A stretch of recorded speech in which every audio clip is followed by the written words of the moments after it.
Bismillahirrahmanirrahim. Ар кандай учурда көбүнчө түн ортосунда катуу коркунуч келет. Коркконуман эч нерсе кыла албай калам. Мага эч ким жардам бере албастыгын сезем. Кандай кылсам бат жеңилдейм. Коркунуч кабыр азабынан жана сурактан корком. Бул корку сезим жакшы сезим. Коркпогон сезим өлүп калган жүрөктүн сезими. Корку сезим ал бул жакшы сезим. Тоба кылат адам. Ошон үчүн адам ооруп калат го. Биз ооруганды жаман көрөбүз го. Чын-чынына келгендечи оорунда пайдасы бар да. Алла Таала мусулманды оорутат, ахиретте азап бербеш үчүн да.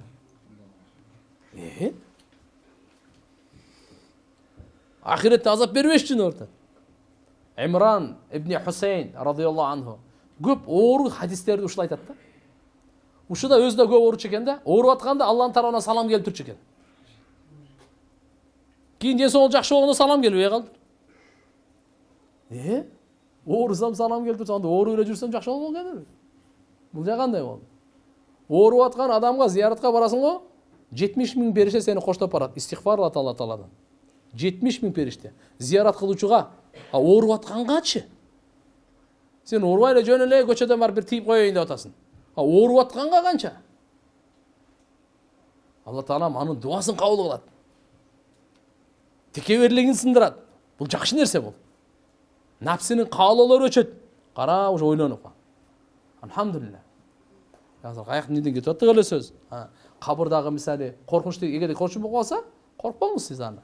Дарат алып 2 рекет намаз окуңуз, аятал курсуну окуй бериңиз дайыма. Аятал курсуну окуңуз, Алла субханаху ва таала өзү коргойт, өзү сактайт. Алланы зикир кылып жатыңыз, жатардагы дуалар бар. Ихлас фалах наска өзүнчө 3 жолу окуп, 3 жолу дуа кылыңыз. Чолпон ата шаарына учурашам деп ойлогон эмесмин. Алла разы болсун, өмүрүңүзгө берекесин. Амин, амин. Менин биринчи суроом, менин биринчи турмушуман бир уулум бар. Азыр экинчи турмуштамын. Алхамдулилlah, баары жакшы. Ошол уулумду 18ге чыгарып, өз атасына алып барбай эле койсок күнөөкөр болбойбузбу? Себеби аларда балага муктаж эмес. Жана анын аялы да катташтыргысы келбейт. Анан баламда 18ге чыксам, эле бул атамын атына паспорт алам деп жүрөт. Ушундай кылсак күнөөкөр болбойбузбу? Чоң рахмат. Жок. Кайсы атанын белинен бала жаралса, ошону ата деш керек. Башканы ата деген күнөө болуп калат. Бирок урп адатта биз мындай деп коебуз го, ата кандай ден соолугуңуз жакшыбы? Ал боло берет. Ошто бирок паспортто жаздырганда, эртеге өлүп калганда, кабырга койгондо, мурас жана башка маселесинде өзүнүн атасын жагабы, жакпайбы, жаманбы, жакшыбы, кимдин белинен чыккан болсо, ошонун атасы аталат. Бул боюнча шарият кескин өкүм чыгарган пайгамбар саллаллаху алейхи вассалам. Кыямат күнү өзүнүн атасы менен чакырылат. Кыздагы баладагы кимдин кызысын? Ошого кимдин белинен чыккансың? Туура карабай кетти, акмактык кылды, иттик кылды, жана башка. Ал тууралуу мен сүйлөбөй эле турам. Бирок кандай болгон чакта дагы ошонун аты аталат. Пайгамбарыбыз айткан, эртең кыямат күнү силер өзүңөрдүн жана атаңардын аты менен чакырыласыңар деген. Ошо иншалла ал мисалы балаларга кажети жок андай мындай деп жазыпсыз.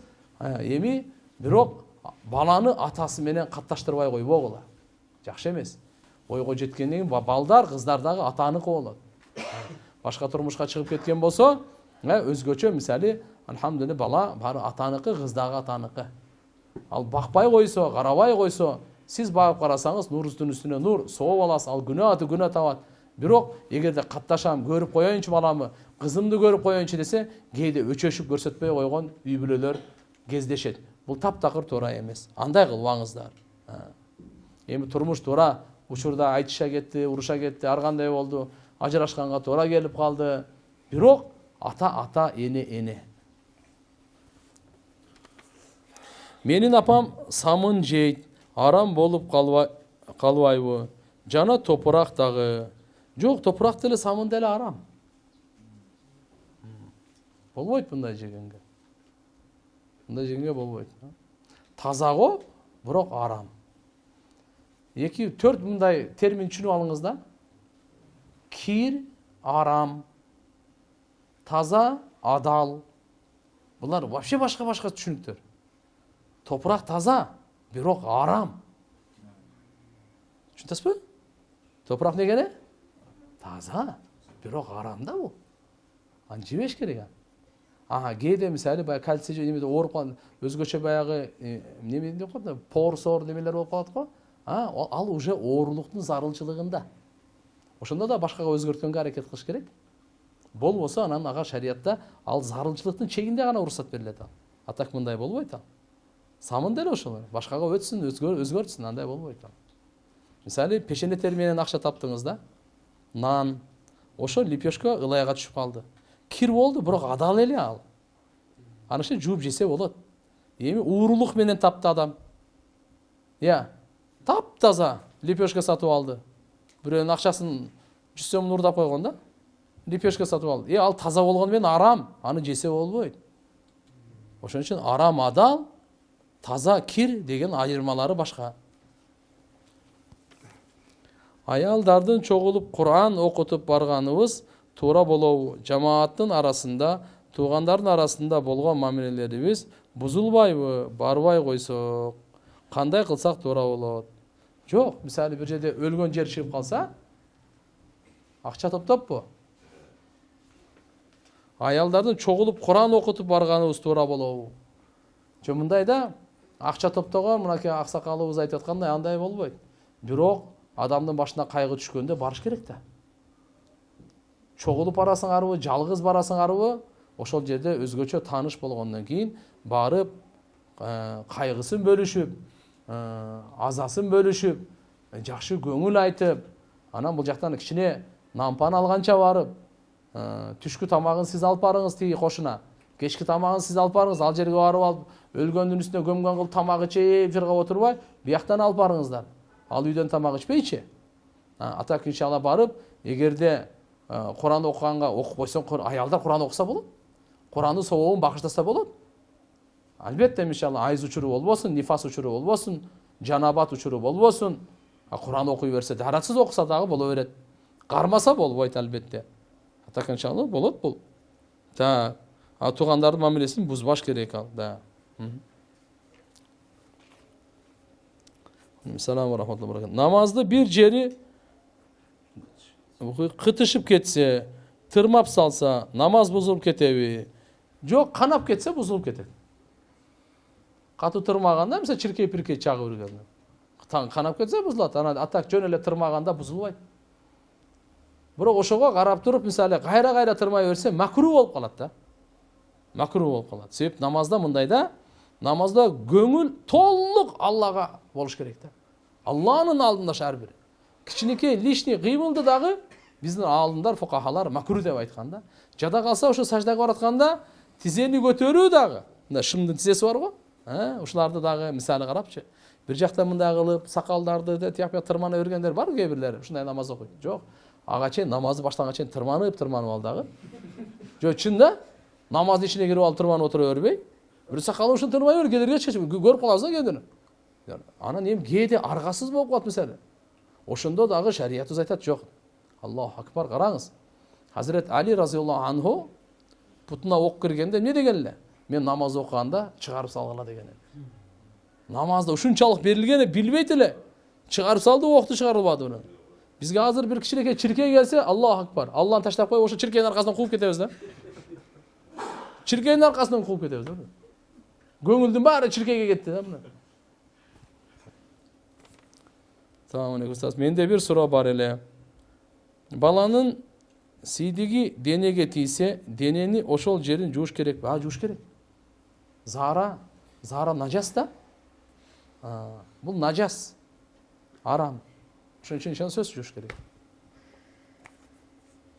Жолдошум менен жашаганыбызга 5 жыл, мындай кылгычы. 5 жыл дейт.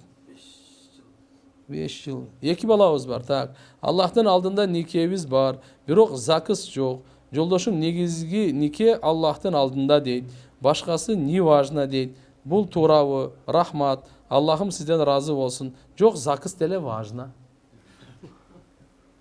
Аллахның алдына тура алчы. Бұры закыстың дағы бүгінгі күні мыйзамның талабы да.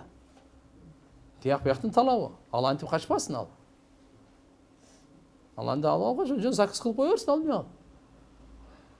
Ертеге бұл арқасында көп мәселелер бар да бұда. Аны түшінеді өздері білет ал. Аял киши пансионаттарда иштегени турабы. Пансионаттарда қарап көріңіз, еркектермен, намахрам еркектермен аралашып иштеген тура емес. Егерде күйөөңөр экөөңөр чогуу иштей турган болсоңор, мейли, чогуу тамак жасап атасыңар, чогуу жууп атасыңар, да пансионатта дагы кандай иштери бар экен мен билбейм. Чогуу болсо күйөөңөр менен, же балаңар бойго жеткен, же атаңар менен жанында болсо мейли. Башка намахрамдар менен өзүнчө иштеп калган болбойт. Намазда носки кийип окуу парызбы? Негизги томукка чейин аврат дейт го. Көл жээктен да кээ бирөөлөр носкичен жүрөт. Көлгө дагы носкичен түшүп атышат.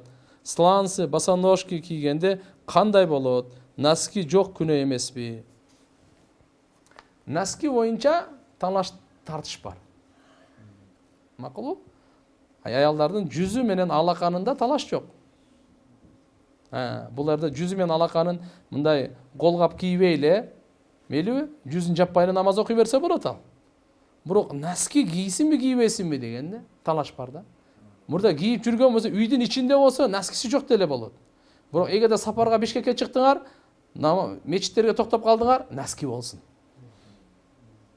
Башка эркектер бар, башка бар, тияк бияк бар. Ошондой эле мына сиздерде айтып атканга да көл жээктеринде да башка эркектер деле бар да. Ошончо носки менен кийип аткан ал туура эле. Макулбу? Босоножка деп аны карагыла. Жакын туугандар каза болсо ошол үйдөн тамак жесе болобу? Азыр айттым мынакей, ал үйдөн тамак жебей жедиргиле. Тамак жедирүү улуу сыпаттан. Динибизде прививка сайдыруу барбы? Больницага балдарыбызды алып барсак эле прививка сайдыр дей беришет. Садик, мектеп, заграница бара албайсыңар деп коркутушат. Эмне деп жооп берсек туура болот? Эмне деп кайтарышыбыз керек де? Мындай. Эгерде мына алгач төрөгөндөн кийин менин жеке оюмча төрөгөндө ошол алып аткан БСЖ, тияк бияк деген бир-эки немелери болот. Аны алдырып коюш керек деп ойлойм. Кийин баланын ден соолугу жакшы болсо кажети жок. Баланын ден соолугу жакшы болсо кажети жок. Анан негизи эле азыр заман ушундай болуп калды. Өзү саламаттык сактоо министрлиги элдин ден соолугунун жоопкерчилиги ошолордо да. Ар бир дарынын курамы да кайсы нерсе бар, зыяндуу, пайдалуу, ошолор аныктап айтып туруш керек да, биз ошону угушубуз керек да. Түшүнүсүздөр да? Себеп дегенде мына карап туруп, кээ бир мына вакцинацияларда чет мамлекеттерден ошондой эле деңгээлде профессор, докторлор өзү далилдеп, зыяндуулугун айтып чыгат да. Аны биздин башыбыз аламан болуп калат. Мындай кылсакпы, тигиндей кылсакпы депчи. Ошон үчүн этияттуулукка токтоп турганыбыз жакшы болуп калат. Себеп ушунун эгерде курамын жакшына талкуулап, лабораторияларда сонун кылып. Себеп деген азыр караңыз, кээ бир ушундай дин душмандары, эл душмандары болот. Ар кандай жаман оору тарката тургандар болуп калышы мүмкүн.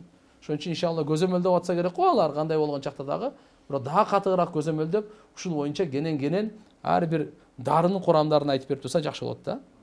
Эскирип кетпеш керек, башка болуп калбаш керек. Кээ бир прививкада балдар өлүп калганда случайлар болуп атат го. Мындайлар да болуп калып атат го. Ошон үчүн мынаны мен айтаар элем, мажбур түрүндө эмес, ыктыяр түрүндө коюш керек. Биз Кур'ан окуйлу деп, Кур'ан ачкандан кийин бир аздан кийин уйку басат. Канткенде Кур'анды окуй алам. Иншалла. Балдарыбызга, кыздарыбызга дуа кылып коесузбу? Караңыз, зикирди баштайын дегенде, Кур'ан дегенде, таалим кылайын дегенде уйку келет. Анан даватчылар ошону сакина деп коет. Сакина деген өзгөчө ушундай рахмат Аллахын түшүп атат дейт да. Өздөрүн алдашат. А бул сакина эмес. Бул шайтандын сакинасы бул. Пайгамбарыбыз айткан: "Ан-наум инда зикр минаш шайтан." Алланы эстей турган учурда, Куран окуй турган учурда уйку келсе, бул шайтандан деген.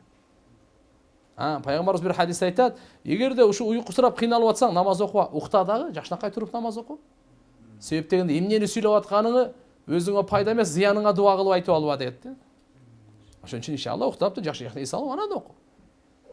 Бирок кыска окуп туруп сразу жатса болот. Так, сизге разы болсун устаз. Рахмат, Алла ден солук берсин. Амин. Мен багымдатка тура албай калып жатам. Эмне кылам? Намаз бүткөндө жай намаздын бир учун эмне себептен бүктөп коет? Же бүктөбөй деле койсо болобу?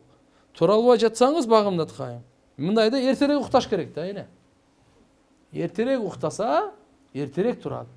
Азыр күн кыскарып атат, ошон үчүн күндүзү дагы уктап койсо, то есть түн кыска, күндүзү бир аз уктап коюңуз, иншалла түнкү ибадатка, багымдатка турганга жеңил болот. Анан дагы бир кошумча айтайын. Эмени бар го, будильник деп коет го, ошону катар-катар коюңуз. 4:45, 4:50, 4:55. Сизден эч нерсе кетпейт. Басып коесуз, уктайсыз, дагы чыңырайт. Кайра.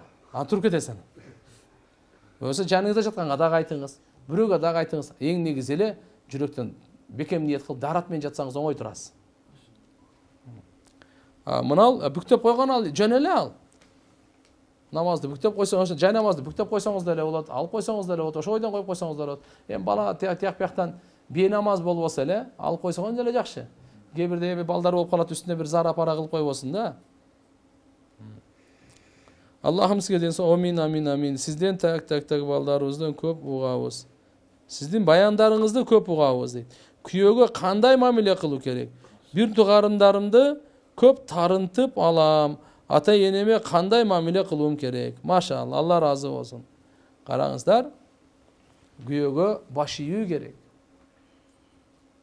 Пайгамбар саллаллаху алейхи ва саллям айткан, бактылуу аял кайсы? Качан күйөөсү караганда кубантырып турса, буйрук берсе, аткарып турса. Бир риваяттарда келет, кимге шүгүр кыла турган тил, зикир кыла турган тил, шүгүр кыла турган жүрөк, Алла Тааланын өкүмдөрүн аткарганга дене, жана ушундай бир аял өзүнүн абийирин сактаган, жана күйөөсүнүн мал мүлкүнө кыянат кылбаган. Бул алхамдулилля бактылыктын белгиси да. Ушундан биз билип атабыз, күйөөнүн айтканынан чыкпаш керек. Ошол иншалла кайсыл жерде азыр сен барба деди, мен менен барасың, все, бол талашпайлы бол. Тияк бияк немерден баардыгын алхамдулилля. Арамга буйрук бергенге чейин баш ийүү фарыз болот да. Эгерде намаз окуба десе, жолуңу чеч десе, арак ич десе, жок. Анда баш ийүү фарыз эмес. Түшүнүктүбү? Давай мен үйдө отурайын, сен акча таап кел десе, жок. Башка учурларда баардыгында баш ийүү фарыз болот. Алхамдулилля.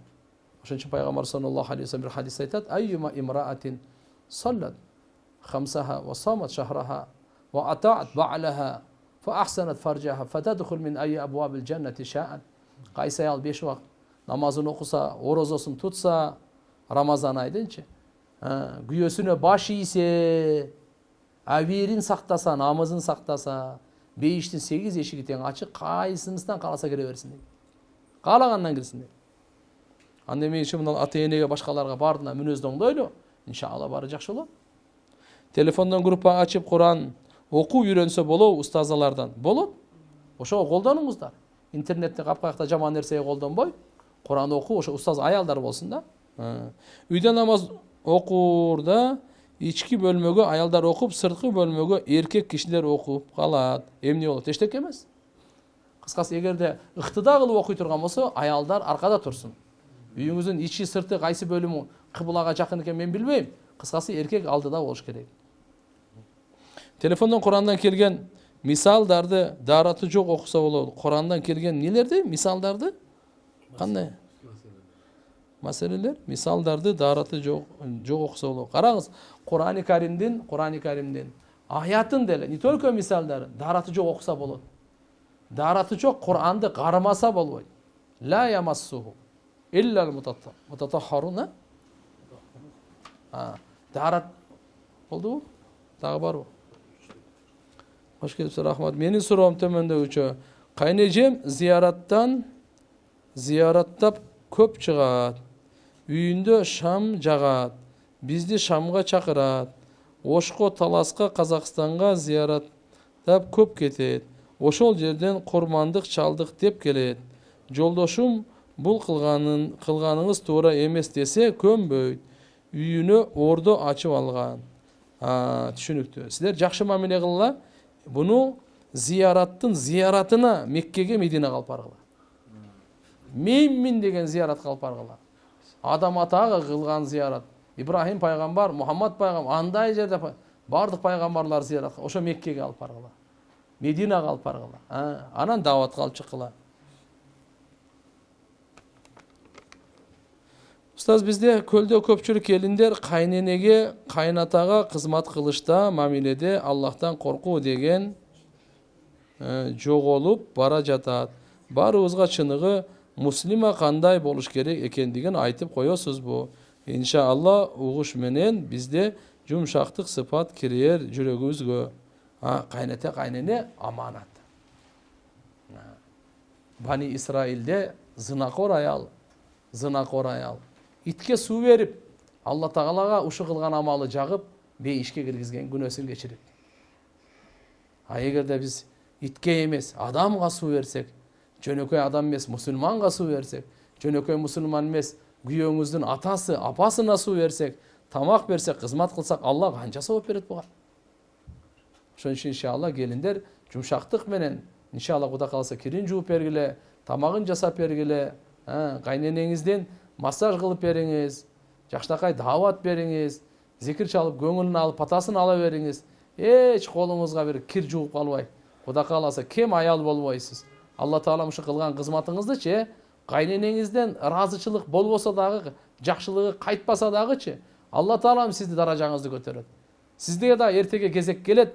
Ушундай Алла Субханаху ва Таала кызматчыларды сизге даярдап коет. Бизге Карой айылында Куран илимин алганга устазага муктажбыз. Башка жака чыгып илим алганга мүмкүнчүлүгүбүз жок. Дуа кылып коюңуз. Аллахым иншалла насип кылсын. Чыгат иншалла. Өзүңүздөр да үйрөнүңүздөр. Куранды эч кандай кыйын эмес. Азыр онлайн же болсо жакшы аялдар билгендер бар. Ошолор менен үйрөнүңүз, же болсо дааватка чыгып келип, алхамдулилла бир имам жакшы немелер болсо чыгып, кээде 15 күндө жакшы Куранды үйрөнүп алышат аялдарчы. Мээнет кылыпчы. Күйөөңүздү 4 ай 40 күнгө жибериңиз, балаңызды медресеге, мечитке жибериңиз, мынакей лагерлерге тияка бияка жибериле, үйрөнүп кел балам депчи. Үйрөнүп келди, андан үйрөнүңүз. Бул проблема оңой эле четсе болот да. Аллахумма салли аля Мухаммад.